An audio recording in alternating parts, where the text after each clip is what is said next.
Bonjour les amis, bienvenue sur Tu joues quoi pour cette nouvelle vidéo. Aujourd'hui nous allons partir à la rencontre d'habitants dans des régions lointaines et cela grâce à Faraway. Voilà, Faraway, c'est un jeu de Johan Goupy et Corentin Lebras, illustré par Maxime Morin. C'était édité chez Catch-Up Games et c'est pour, alors c'est à partir de 2 joueurs, hein, oui c'est ça, de 2 à 6 joueurs pour les 10 ans et plus, pour des parties assez courtes d'environ 25 minutes. Voilà, on voit tout de suite comment ça fonctionne et je vous retrouve juste après pour mon avis sur Faraway. À tout à l'heure.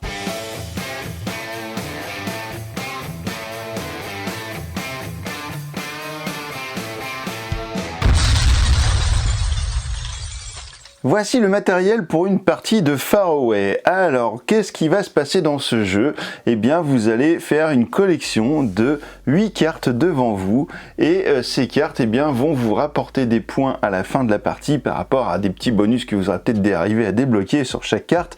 Mais surtout, le truc principal de ce jeu, c'est que lorsque vous allez compter les points, eh bien, vous allez repartir de votre dernière carte et vous allez comme ça avancer pour dévoiler les cartes et donc retourner jusqu'à la première que vous aurez choisie et vous allez gagner des points par rapport aux cartes qui seront révélées. Donc au fur et à mesure du comptage des points, vous allez révéler de plus en plus de cartes qui vont peut-être vous valider des objectifs auparavant, mais il va falloir essayer également lorsque vous allez choisir les cartes et les placer devant vous, et bien les choisir à tel moment pour essayer de valider des objectifs au fur et à mesure du temps. Pour cela, nous allons avoir des cartes régions, donc tout ça c'est des cartes régions, et nous allons avoir des petits sanctuaires qui sont juste ici.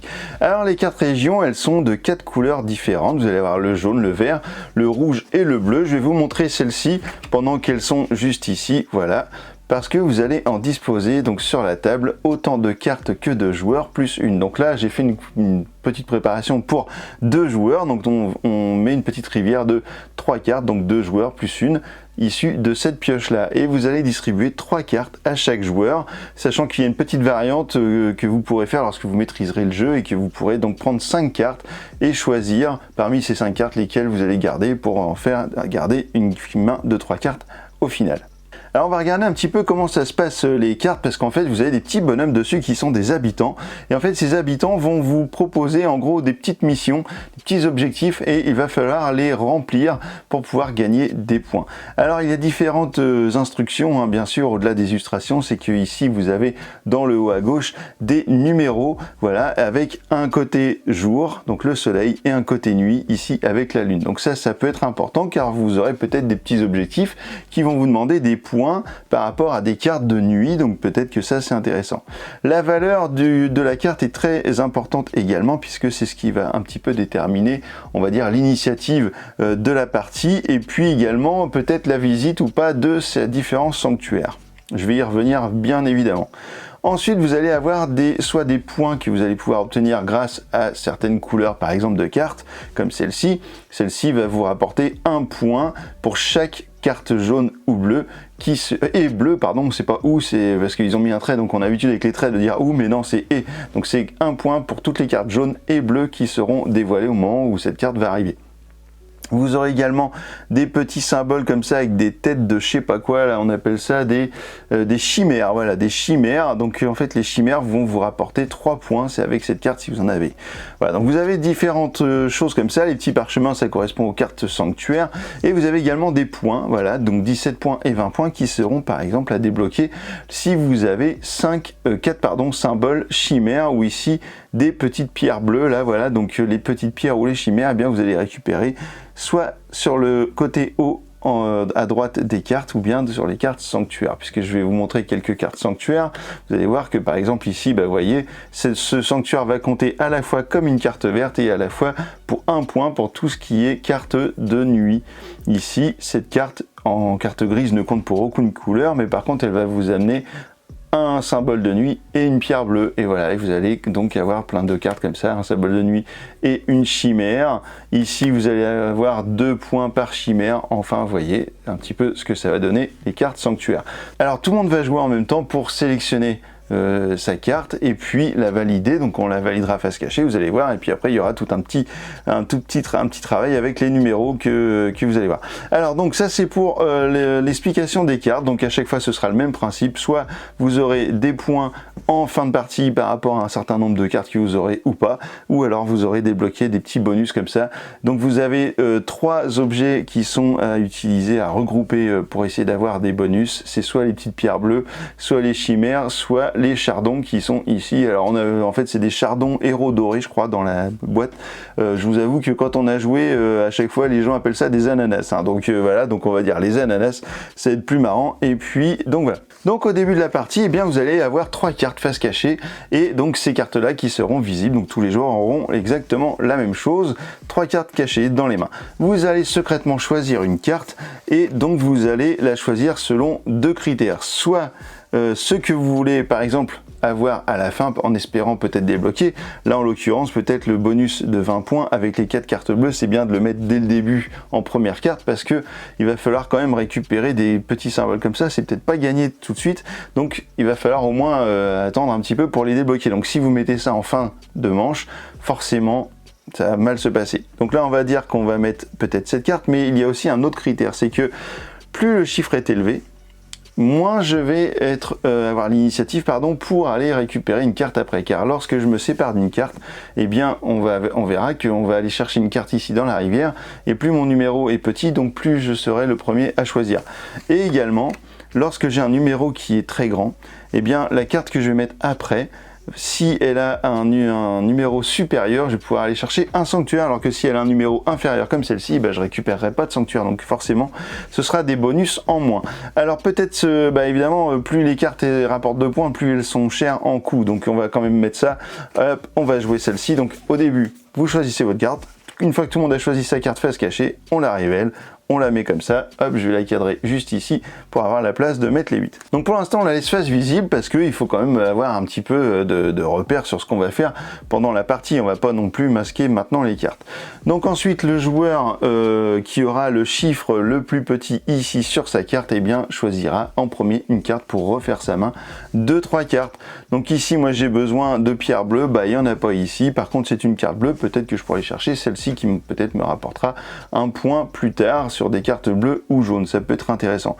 Imaginons que mon adversaire ait pris cette carte parce qu'elle avait un petit chiffre, ça l'intéressait, je vais la mettre ici, et bien moi je vais prendre celle-ci, hop, et je vais la mettre dans ma main de 3 cartes.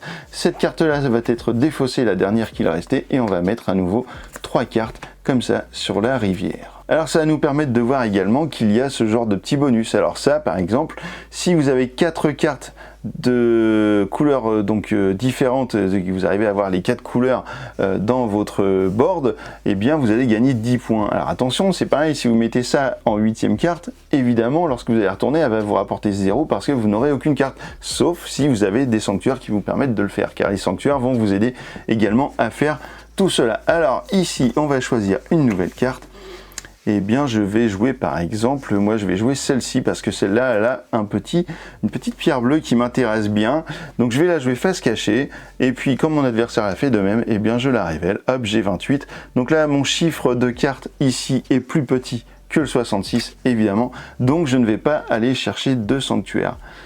Si j'avais eu un chiffre plus élevé, eh bien j'aurais pris une carte sanctuaire plus éventuellement autant de cartes sanctuaires que j'aurais eu de symboles ici sur des cartes, que ce soit les cartes ici de ma rivière ou les cartes sanctuaires que j'aurais posées. Donc ça c'est intéressant parce que après j'aurais eu le choix, c'est-à-dire qu'au final j'aurais pas, si j'ai 3 cartes, je vais pas jouer 3 cartes, je vais pas les garder.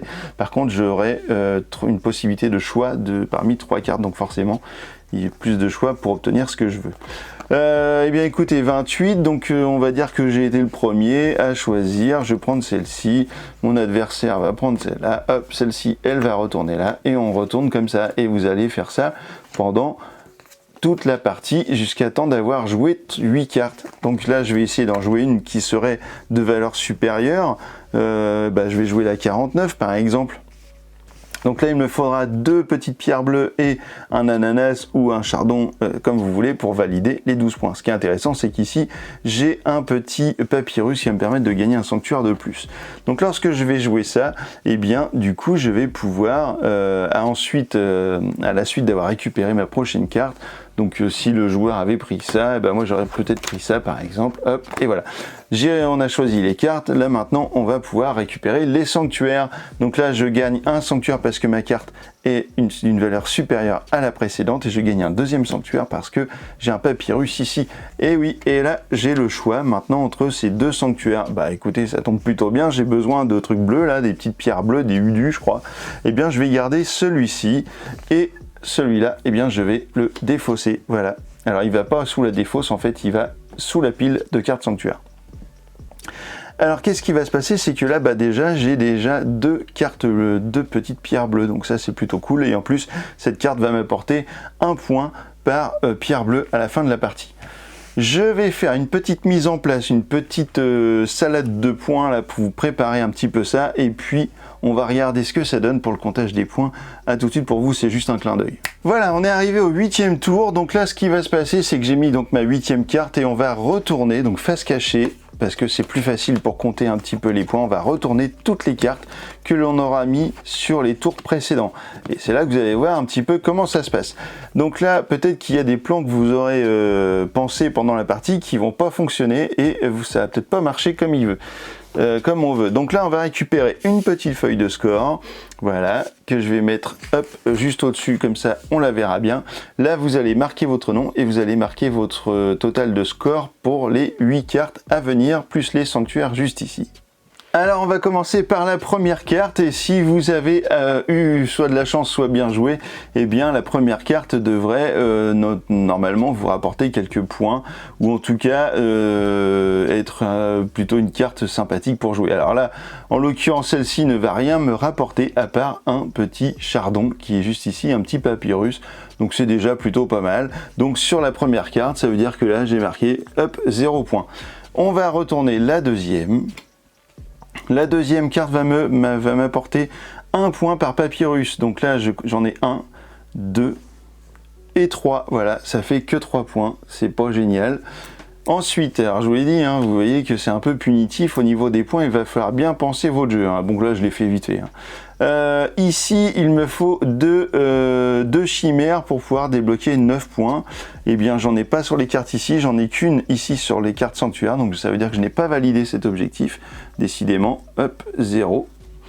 On continue. Ici, je rapporte 1 point par carte bleue ou jaune, donc ici j'ai 1 point, 2 points, 3 points avec ma carte sanctuaire. C'est pitoyable, je vous le dis direct. Ici, hop, je ne récupère aucun point parce qu'il n'y a pas de bonus. Ici, il me faut 2 pierres bleues et 2 chardons. Je les ai largement parce que ici j'ai déjà 2 pierres bleues, un chardon, un deuxième chardon ici. Donc j'ai tout ce qu'il faut. Donc là, je récupère 12 points. Donc ça, par contre, c'est plutôt pas mal. 1, 2, 3, 4, 5, 6, 7, 8. Ah bah oui, alors du coup, la 5, c'était 0. Et la 6, c'est 12. Voilà. Et ensuite, ici, je récupère 3 points par chimère. Donc j'ai 3. Et bah 3 points. Voilà. Et ensuite, pour la dernière carte, là j'ai réussi à le valider puisque j'ai bien mes 4 pierres bleues sur les cartes précédentes, et donc je vais gagner 20 points. Ensuite, je vais regarder les points que m'apportent les cartes sanctuaires. Donc celle-ci ne m'apporte rien du tout. Par contre, celle-ci m'apporte 1 point par pierre bleue. Donc j'ai 1, 2, 3, 4, 5 pierres bleues. Donc ça fait 5 points. Ce qui nous fait un total de 20 plus 3, 23 plus 5, 28, 28 et 2, 30, 30 et 10, 40, 46 points. Voilà, 46 points, hop là, pour cette partie de Faraway. Et bien voilà, vous savez maintenant comment fonctionne Faraway. Et bien, je vous retrouve dans un instant pour mon avis sur ce jeu. À tout de suite. Et bien voilà, vous savez maintenant comment fonctionne Faraway. Donc au niveau du matériel, eh bien nous avons une petite boîte, voilà, avec quelques cartes. Tout est bien concentré dedans, on se retrouve pas avec un grand truc plein de vide, donc ça c'est plutôt bien. Et tout est plutôt bien rangé avec un petit insert en carton, donc ça c'est très bien. La qualité des cartes aussi est très bonne, tout va bien. Les illustrations, eh ben en fait vous allez aimer ou pas, moi je trouve ça plutôt rigolo. J'aime bien le style des illustrations, et puis en plus il faut savoir que vous avez 4 boîtes différentes pour ce jeu, donc avec 4 couleurs et donc 4 illustrations différentes. Moi je trouve ça vraiment sympa, ces petits bonhommes. Voilà, on a envie d'aller les rencontrer, d'aller leur faire un petit bonjour, voilà, dans leur petite région. Au niveau du gameplay de ce jeu, et ben en fait on dit à la base il n'y a rien de vraiment original, puisque vous avez des cartes en main, vous allez en jouer face cachée, voilà, vous allez garder comme ça pour essayer d'obtenir, de débloquer des ressources, mais évidemment le point fort de ce jeu, et ça c'est un des gros points positifs, c'est évidemment son petit switch à la fin, où dans lequel vous allez retourner toutes vos cartes et que vous allez les redévoiler une par une, mais en bénéficiant des bonus que de celles qui sont dévoilées. Donc forcément, ça vous oblige à vous casser la tête, mais genre de ouf. Vous n'imaginez même pas à quel point vous allez réfléchir pour essayer d'obtenir et de placer, de débloquer des objectifs en obtenant tous les petits trucs qui vont vous permettre de débloquer les petites chimères, les petites pierres bleues, etc. C'est vraiment un truc de dingue ce jeu là, parce que je vous dis, au niveau de l'esprit, vous allez, dès la première partie, vous allez dire mais what, qu'est-ce que c'est que ce jeu? J'ai jamais vu un truc comme ça, et puis surtout à la fin, c'est vraiment un truc de ouf. Le seul point négatif que je pourrais trouver à ce jeu, c'est que parfois la frustration va être énorme, parce que vous aurez fait une partie, vous aurez peut-être pensé débloquer des trucs, etc. Et en fait, vous allez vous faire avoir forcément, parce que vous allez donc redévoiler les cartes une par une, et que vous allez peut-être faire 0, 0, 0, 2 points, 0, et vous allez avoir un score minable. Et puis parfois vous allez faire un score incroyable et vous allez vous dire mais what, comment c'est possible? Mais voilà, il y a aussi une part de chance, parce que les cartes qui vont sortir vont peut-être pas vous aider, et puis en plus il y a ce côté initiative à chaque fois, vous n'allez pas forcément pouvoir avoir des cartes avec des chiffres bas pour pouvoir choisir en premier, etc. Donc ça, c'est compliqué. Et puis les sanctuaires, ça aide bien aussi, donc il va falloir essayer d'en récupérer un maximum de sanctuaires pour pouvoir valider vos objectifs. La rejouabilité, elle est vraiment là, parce que vous allez avoir envie de rejouer aussitôt que vous aurez fini ce jeu-là, je vous le garantis. Vous allez avoir envie de rejouer, d'expliquer à d'autres gens, de rejouer. Vraiment, c'est un jeu que vous allez sortir souvent si vous aimez le style et ce que je viens de vous expliquer. Le jeu, c'est sûr que vous allez user les cartes, ça, il n'y a pas de problème. Alors avant de vous quitter, je tiens à vous signaler que d'ici 2 ou 3 semaines, MyCatWoman va vous concocter un petit podcast bien sympathique, une rencontre avec Johan Goupy, donc l'auteur, un des co-auteurs de ce jeu, et qui va vous expliquer plein de choses sur ce jeu, et peut-être aussi sur Elawa, qui vient de sortir également. Donc Johan Goupy en ce moment a une grosse actualité, donc il va vous présenter tout ça dans le podcast avec MyCatWoman, ça arrive très bientôt. Donc n'hésitez pas à vous abonner au podcast, à suivre tout ce qui est déjà sorti, parce qu'il y a des superbes rencontres qui sont vraiment hyper intéressantes. Donc n'hésitez pas à aller jeter une oreille là-dessus, parce que ça vaut vraiment la peine. Et écoutez, voilà, maintenant que vous savez tout sur Faraway, alors, tu joues quoi?